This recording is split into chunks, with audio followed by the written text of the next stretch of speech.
Hi everyone, my name is Mr. Rod Philip Coro and I will be your teacher in organization and management. So this is an asynchronous online distance learning class. And of course that I would like to remind everybody to please look for a comfortable place so it would give you a conducive for learning. And if I may suggest, I want you to use your earphone for a better and clearer sound. Alright, so let us now begin discussing the house rule. So once again, I would like to welcome you to the orientation phase wherein all of the lessons and activities for the week will be explained here but not necessary to submit it today. Because please take note that the modality that we are using now is what you called asynchronous, wherein students were given an ample time to complete all the necessary tasks for the week. And of course, I want you to ensure that all your microphones are in mute as to hear the speaker's message loud and clear. So this is the new normal wherein everyone is in our houses. Everyone might be distracted with the sounds around. But of course, I would like to say and suggest that please mute all your microphones. Is that clear? All right. Again, this is an synchronous online distance learning wherein you can rewind, forward the video since this is a recorded video.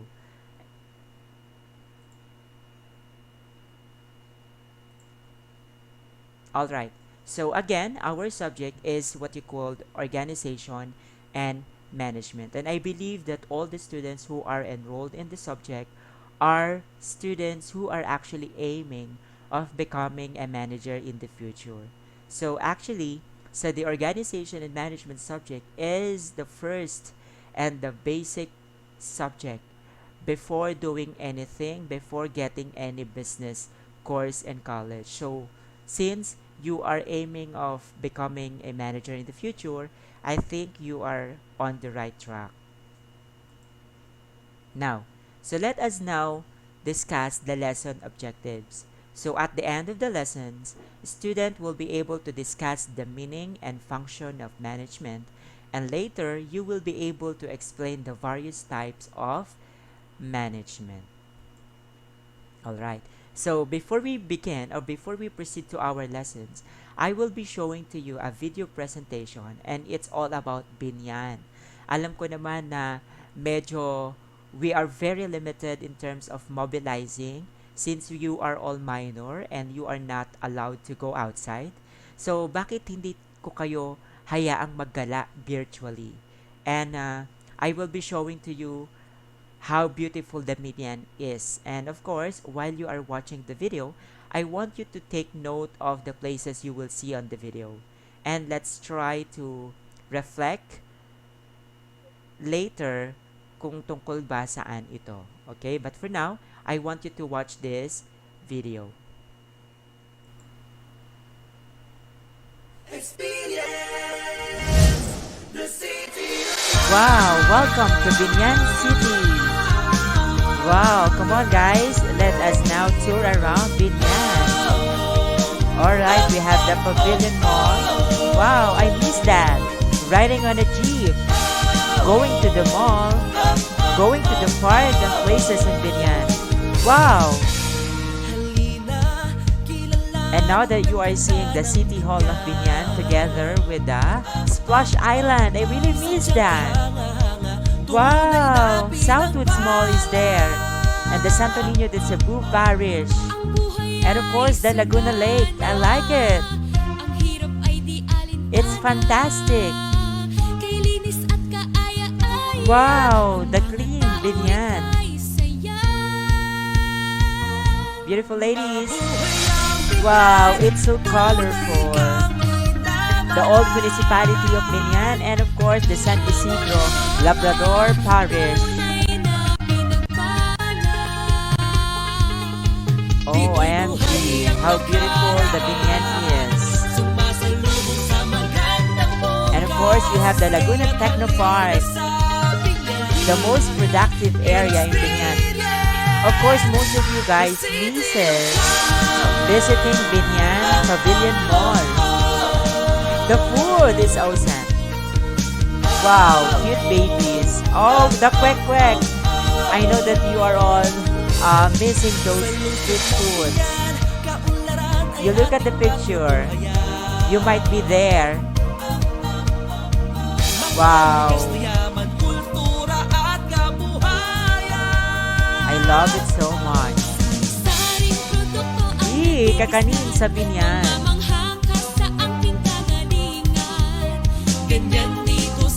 Wow, mga sapatos, sombrero ng Barangay Platero. Wow, I love that.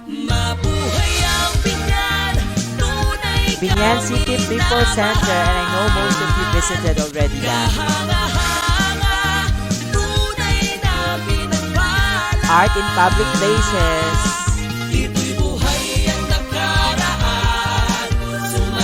Wow.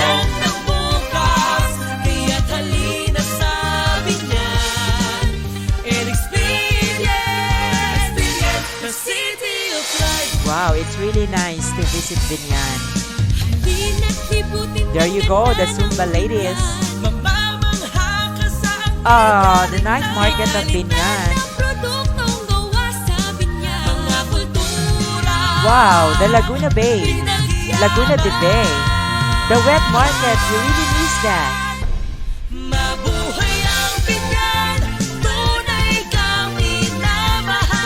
Oh, it was nice.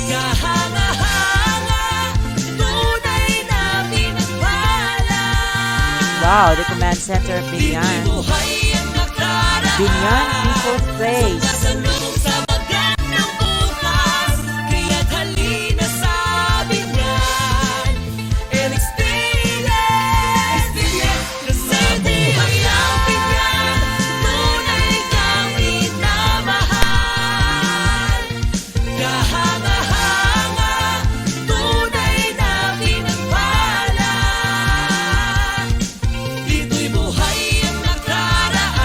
Wow!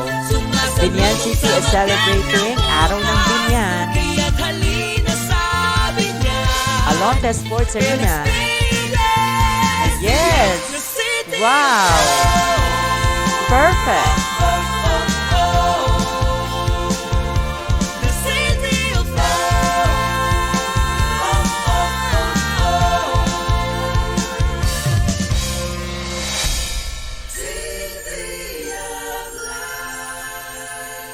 All right.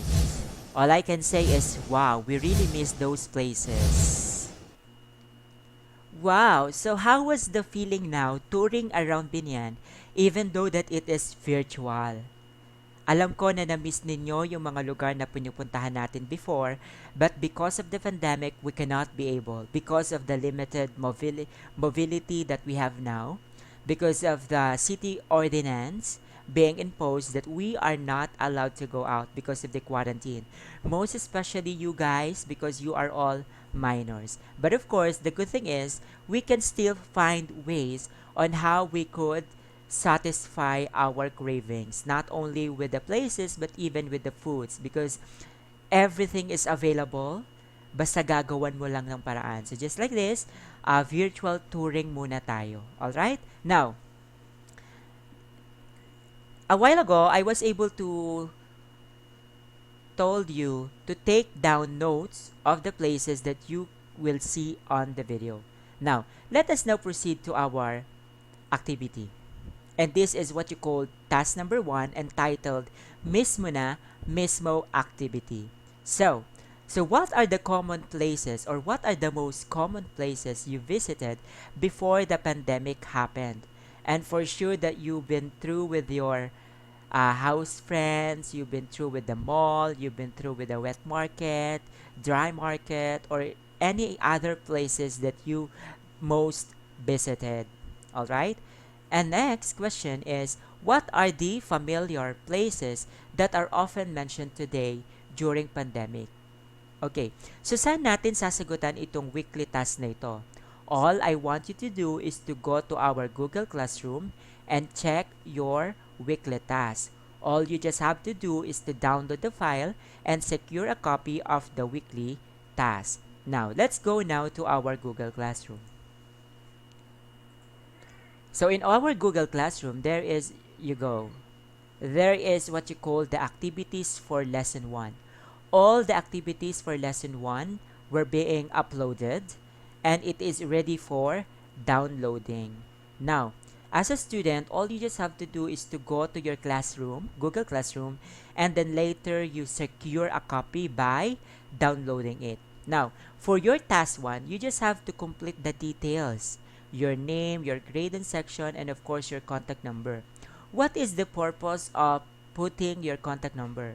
So just in case that you are not online, I can still have ways of contacting you using your cell phone number. And of course, you have to include the date when you start doing it. Now, for the task number 1, this is for lesson 1, task number 1. Alright, so for the instruction, you have to answer the following questions in bullet type with a minimum of 5 answers per question. For question number 1, what are the common places you visited before the pandemic happened?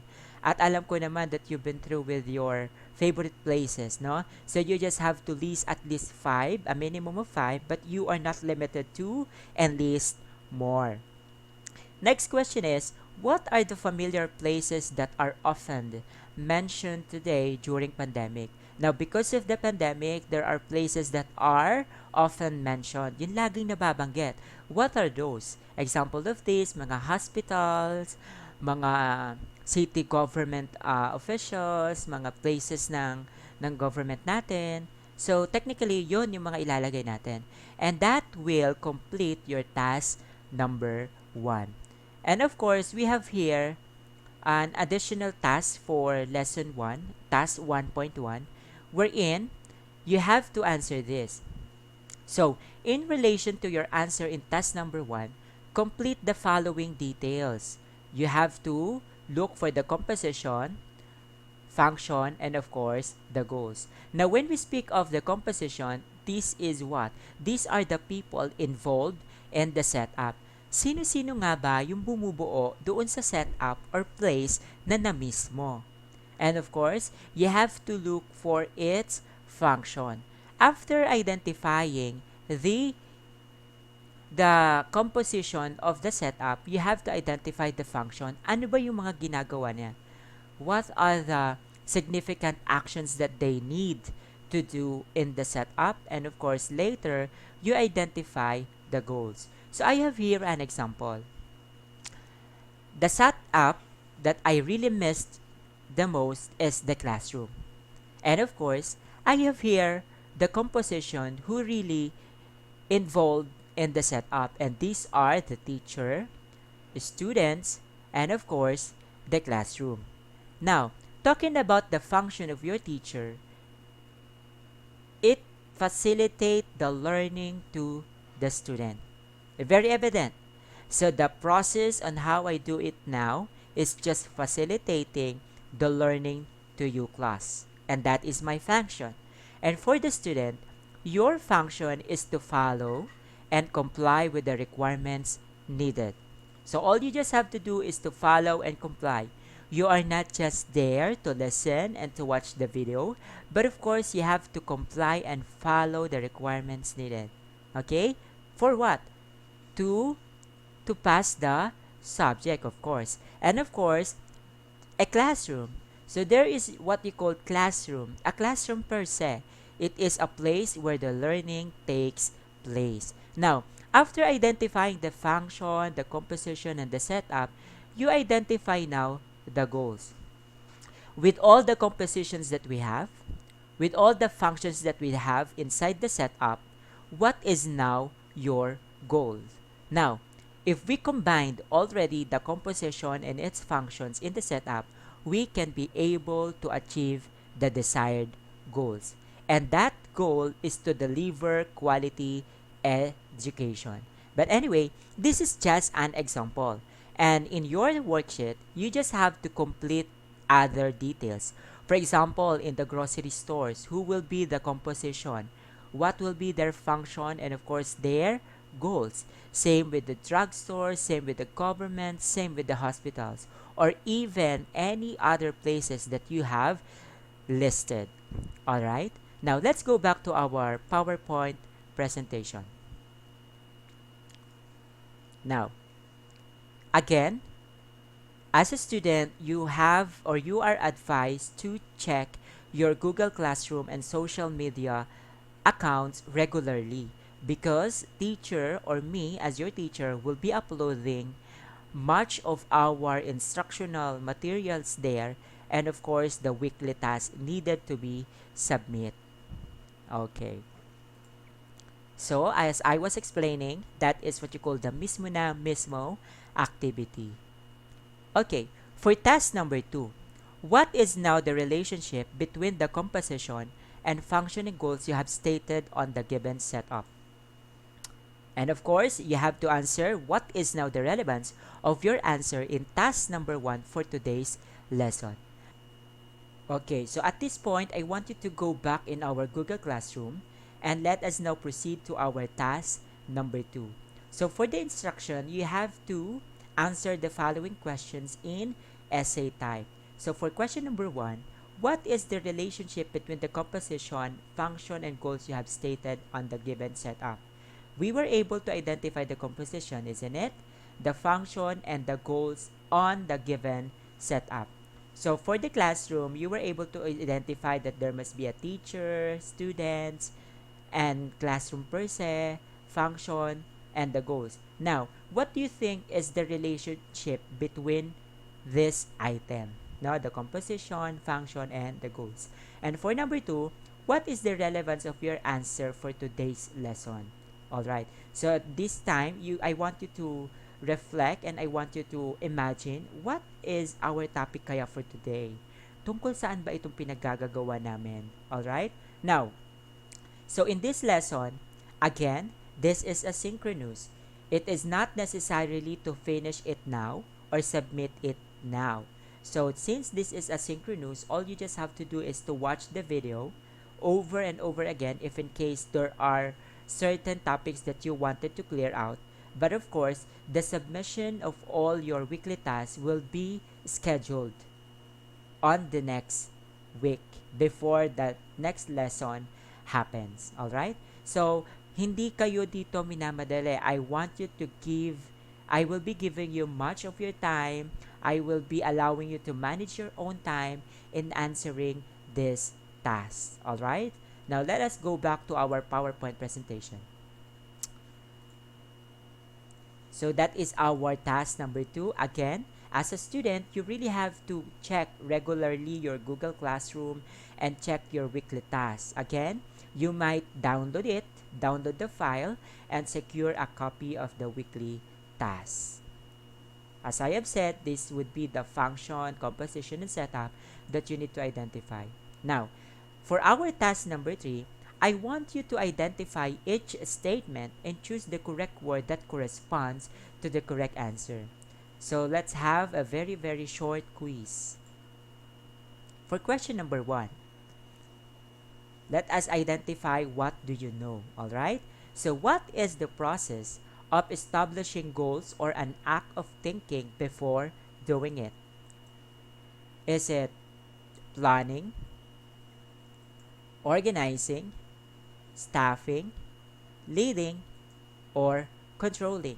Again, it is the process of establishing the goals or an act of thinking before doing it. Planning, organizing, staffing, leading, or controlling. Again, you could use your pen and paper to write your answers, but anyway, these questions or this task number 3 is given and uploaded in your Google Classroom. But this is just a practice. Next question. Question number 3. It is the process of recruiting, placing, and developing personnel.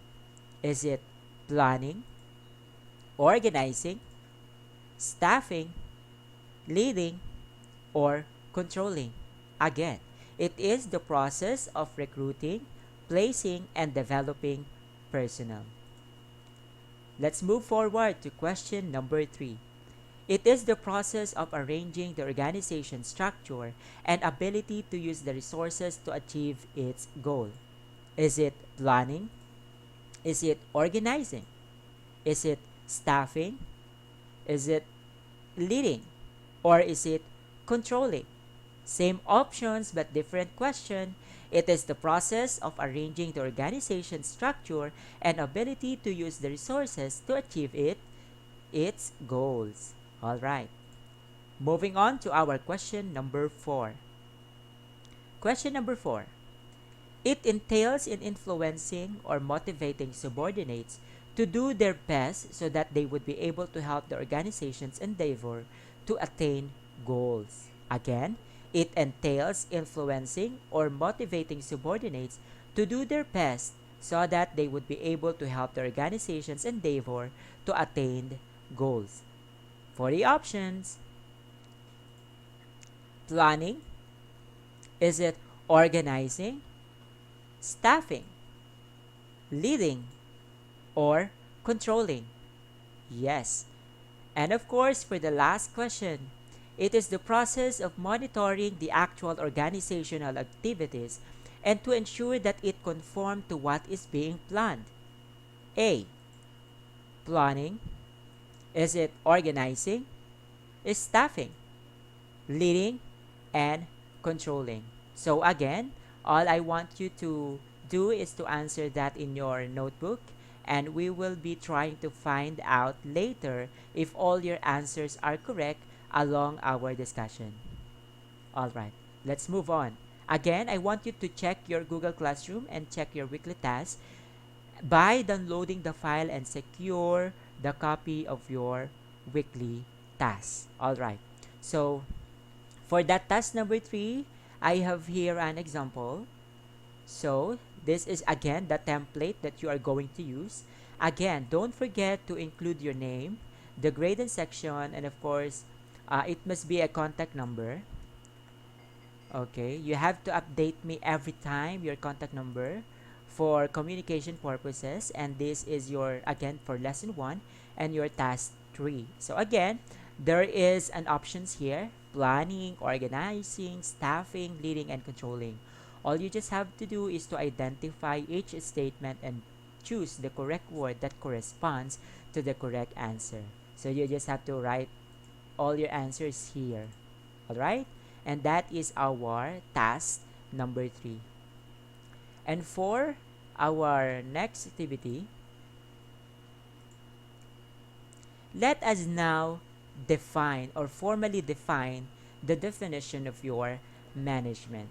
Now, so when we speak of management, it is an achievement of organizational objective through people and other resources. So tulad nga ng ginawa natin kanina that you were able to state a specific setup together with the composition, function, and its goals. It's just because all those activities that you have answered has something to do with management. Kasi sabi nga natin dito that management is an achievement of organizational objective.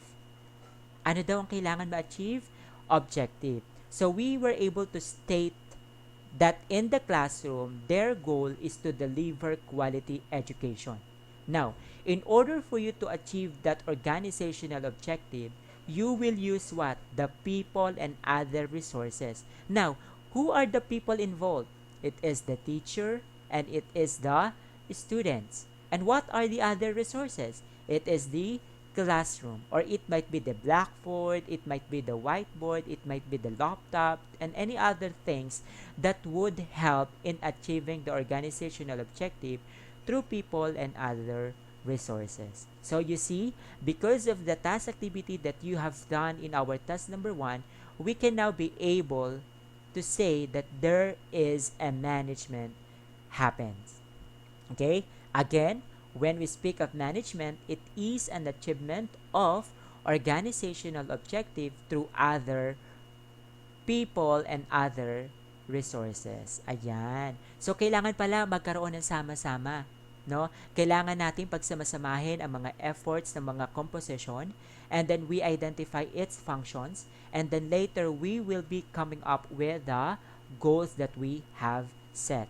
So just like with the government, just like what is happening right now, because of the pandemic that we have now, there must be a management, proper management techniques, no, in order for us to surpass, in order for us to limit, in order for us to flatten the curve. No, talking about that management, our goal in this pandemic is to flatten the curve. Now, what are we doing? We do quarantines, no? We limit the mobilization of the people. We limit the opening of the stores around, no? So these options or these functions or these goals and specific techniques were actually done by what and by whom? Of course, with our government officials. Because of the government officials, they can be able to identify what would be the specific solution for the problem in order for us to achieve that objective. And that objective is to flatten the curve. The composition are the government officials and of course us, the people who will follow the laws being implemented or the city ordinance being implemented in the area. And that is what you call management. Because whenever there must be an achievement of organizational objective through people and other resources, management takes place.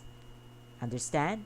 So even in our family, no, our mother, we have our parents are actually working for the benefits of our family members, no?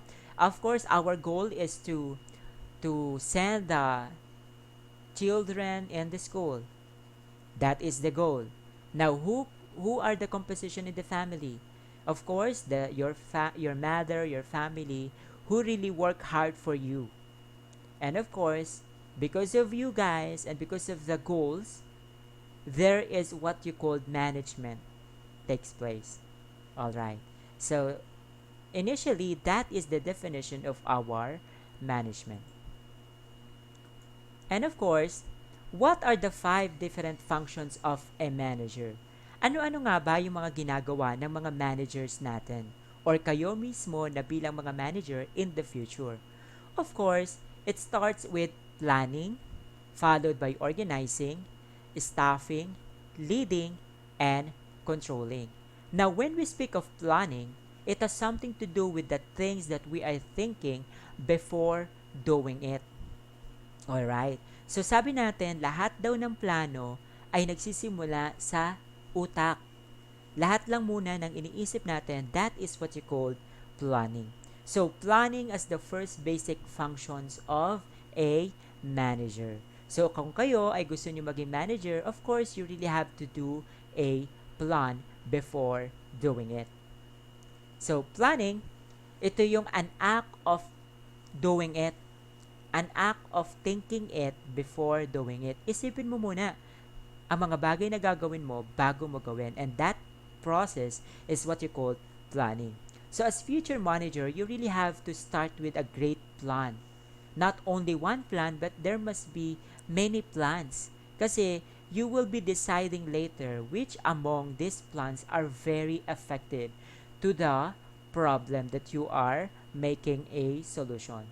So just like you as a student, all you just have to do is to plan for your studies. Alright? You plan, you prepare the materials, you prepare everything, anything that you need in the class, you have to plan, and that is planning.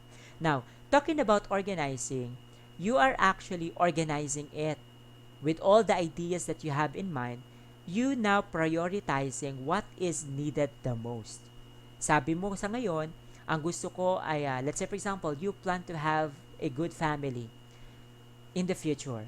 You wanted to have a loved one or a partner that will help you all throughout. Again, to have a family, to have a career, to finish the study, these are your plans. Now, talking about these plans, let us now organize which comes first do you think will be applicable to your plans. So dahil tayo yung mga minors pa naman, of course, ito yung plano na gusto natin mangyari in the future. Pero in organizing it, how are we going to set these things organized in an organized way? Of course, unahin mo kung ano yung priority. Magtapos, mag-asawa, or magkaroon ng pamilya. Of course, kailangan magtapos ka muna ng pag-aaral. So again, as part of the function of a manager, you must know how to organize things, which is the most important thing. Alright? And that is what you call organizing.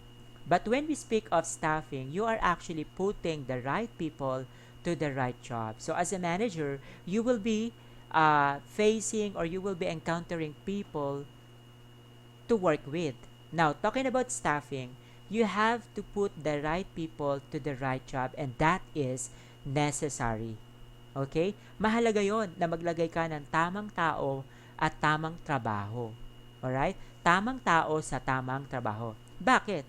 Because we don't like to waste our time. Ayaw natin magsayang ng oras. No? So, kailangan ilagay mo na yung tamang tao para sa tamang trabaho. Let's say, for example, your company is needing a dancer.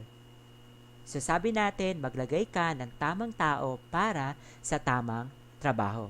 Now, the question is, kung ang kailangan mo ay dancer, sino kayang tao ang kailangan mong ilagay? Ito ba ay yung mga taong magaling kumanta, sumayaw, or mag-drawing? So, technically, talking about staffing, you have to put the right people to the right job. So, sa tatlong pamimilian na sumasayaw, kumakanta, at nagdo-drawing, alin kaya doon ang may pinaka magandang desisyon na ilagay mong tao para sa trabaho na hinahanap mo? Siyempre, sa tatlong pagpipilian, ang ilalagay natin ay yung taong marunong ng sumayaw. And that only explains how good staffing takes place. No? So, kailangan maglagay tayo ng tamang tao para sa tamang trabaho para yung oras ay hindi nasasayang. And that is what you call staffing. Next one is leading. As a manager, you must know how to lead people. Alright? Kailangan marunong kang mag-lead ng mga tao mo.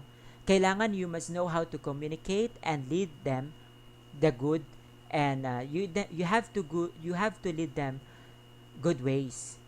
You have to explain everything, you have to give them an instructions, and that's how you lead people. No? And of course, you are actually motivating them, and that's how you lead. Next one is controlling. This would be the last function, the last part of the function of a manager. You have to control. Siyempre, as a manager, you have to oversee the work of other people. You do close monitoring of your people. Sa lahat naman nagtatrabaho, that you really have to what? You really have to monitor the work of your people. You control. If in case nakita mong may mali, then as a manager, you have to control it. You have to convert the wrong doings into right doings. So that's how you control. So basically, these are the 5 different functions of your manager. Again, what are the 5 different functions of a manager? Planning, organizing, staffing, leading, and controlling. Let's move on. Of course, these 5 functions will go to waste if coordination are not practiced by an organization's appointed managers. Mababaliwala daw ang ating mga 5 functions if it will not be coordinated. Kailangan yung plano mo ay sumasayaw sa organizing that could conform with the staffing, same with the leading and controlling. Kasi all of these functions will not be working if there is no coordination. What do you mean by coordination? Because when we speak of coordination, it defines as the harmonious, integrated action of the various parts and process of an organization. So sabi natin, coordination, kailangan harmonious, kailangan integrated, kailangan sama-sama. No? So from planning, down to organizing, to staffing, leading, and controlling, it must be coordinated well. Alright, so let us now talk about efficiency and effectiveness. These are actually a basic requirements, talking about its efficiency and effectiveness. Now, talking about efficiency, it has something to do with a minimum requirements that you used, just to achieve the goal. When we speak of effectiveness, it has something to do with the correct actions that you put in order for you to achieve the desired result. Again, efficiency has something to do with the minimum requirements that you use, while effectiveness is the correct actions that you use in order for you to achieve the goal. Another example on how are you going to become efficient and effective in making any decision. Let's say for example, nagugutom ka. And of course, ang mga bagay na una mong maiisip will be the food to eat. Of course, talking about food to eat, you will be realizing how much money do you have in your pocket. Sasapat ba ito kung ikaw ay magfa-fast food? Sasapat ba ito kung ikaw ay magkakarinderya? O sasapat ba ito kung ikaw na lang ba ay uuwi? Now, having three options, let us now weigh which among of these three will makes you become efficient. Number one, fast food kung saan gagastos ka ng medyo may kamahalan. It will take you how much? Let's say 75 pesos. Now, or second option will be karinderya.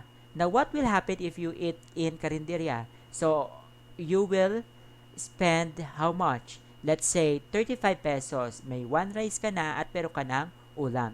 And lastly, ay uuwi ka na lang sa bahay dahil meron naman palang ulam sa inyo. Now, talking about these three options, alin kaya dito yung mga bagay na kapag pinili mo ay magiging efficient ka? Is it going or eating in the fast food? Or kumain sa karinderya? Or yung last, uuwi ka ng bahay? Siyempre, bilang estudyante, isipin mo na uuwi ka na lang sa bahay dahil wala ka namang kinastos. As compared kung uuwi ka or as compared kung kakain ka sa mga fast food chain plus sa karinderya. So, better to go home and eat your meal there. So, in that manner, you become efficient. So, sir, nasan yung effectiveness? Yung sinasabi nating effectiveness, it would be the result, the desired result, kung effective ba yung ginawa mo. Same thing, kumain ka man doon sa tatlong bagay o tatlong options na yun, but still, ang ending nun, mabubusog ka. Ibig sabihin that you were able to become efficient and effective at the same time. So, as a manager, these are the basic requirements that you need to know and understand in the future. Or kahit ngayong mga estudyante pa lang tayo, you really need to become efficient and effective in everything that we are doing. Now, moving on, I want you to go again to your classroom and check for the weekly task. You download the file and secure the copy of your weekly task. So let us now proceed to your Google Classroom. Okay, for our Google Classroom, still I have uploaded the items that you need to complete. So same, you have to fill out all the information needed and answer this question. Complete the Venn diagram and identify its significant relationship using the most efficient and effective way of achieving the goal. So you will be drawing here a two big circle, okay, just like this. Let's go to my PowerPoint presentation. You will be making a Venn diagram like this. So you will be identifying its efficiency and effectiveness, and of course, lastly, the goal that you need to do, or the goal that you need to get. So you just have to complete the Venn diagram, identifying the significant relationship using the most efficient and effective way of achieving the goal. Alright? And that is your what? Task number 4.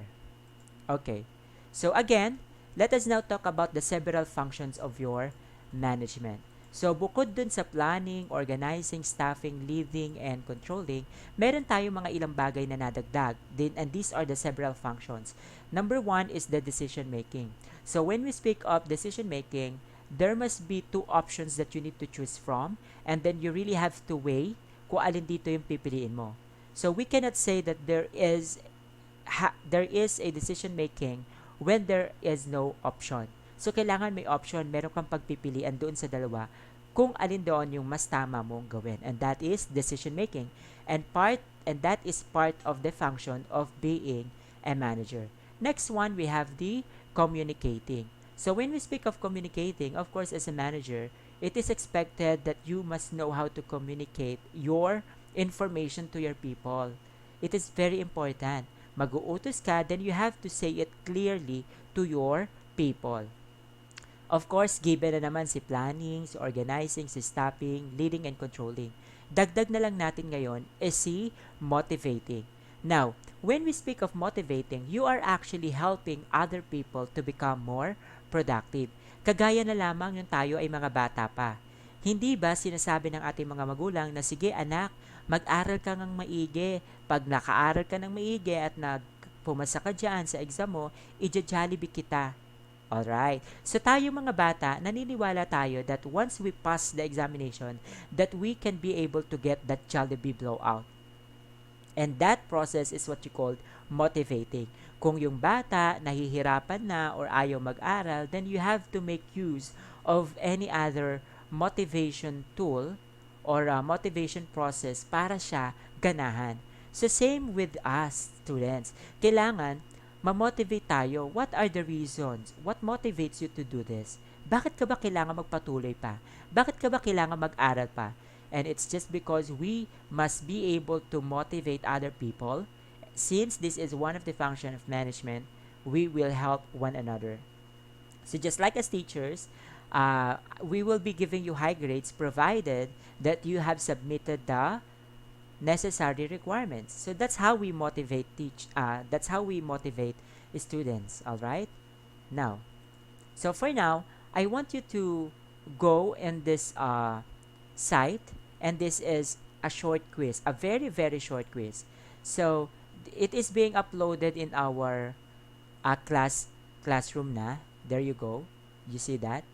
And all you just have to do is to click this, and I want you to go for the quizzes. Okay. Yes, I want you to go on this site, and there. So on this site, class, quizzes.com. Once you click that, it will be played. It will be go here in that interface. Now let us play this. Okay, are you all ready? But anyway, this is just a practice, but soon I will be giving you the quiz that you could play, okay? But anyway, this is just a practice, and I want you to show lang this. Okay, let's play.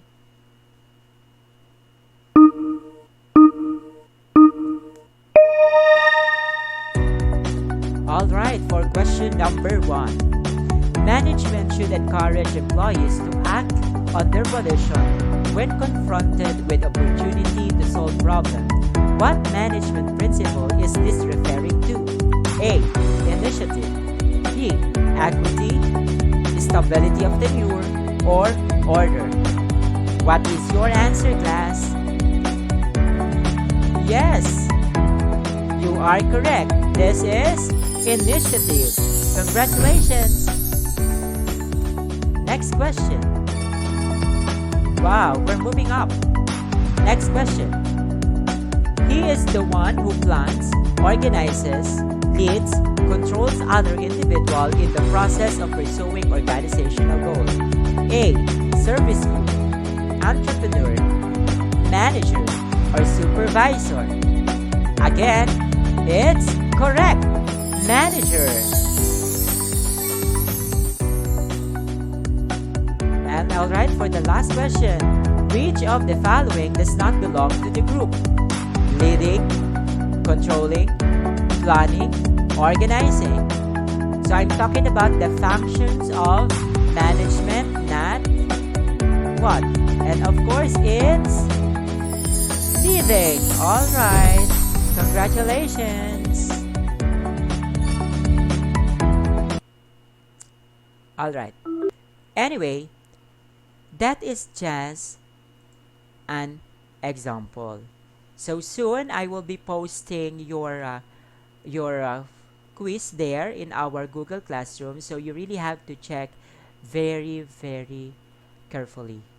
Okay? And regularly, of course. Now, just in case that you have questions so far in our lesson, I want you to take down notes, all your questions, and I am 1 p.m. away. If in case, there you go, my Facebook account. You can leave a message there for clarifications.